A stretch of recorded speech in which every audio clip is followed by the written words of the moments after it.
Hello, in this video we're gonna check if there's a stereo speakers on Samsung Galaxy A50.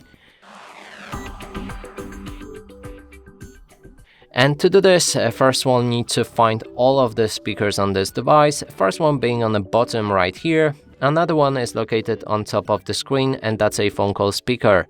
Now, to determine if they are stereo speakers, we'll need to play some music, cover each of those speakers with our fingers. If the sound is coming from both of those sources, that's a stereo speaker. Let's try it out.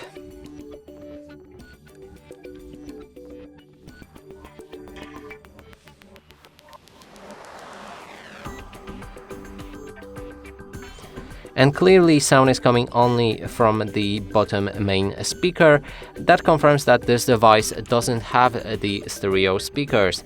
And that's it for this video. Hope you like it. Please consider subscribing to our channel, leave a like and a comment below.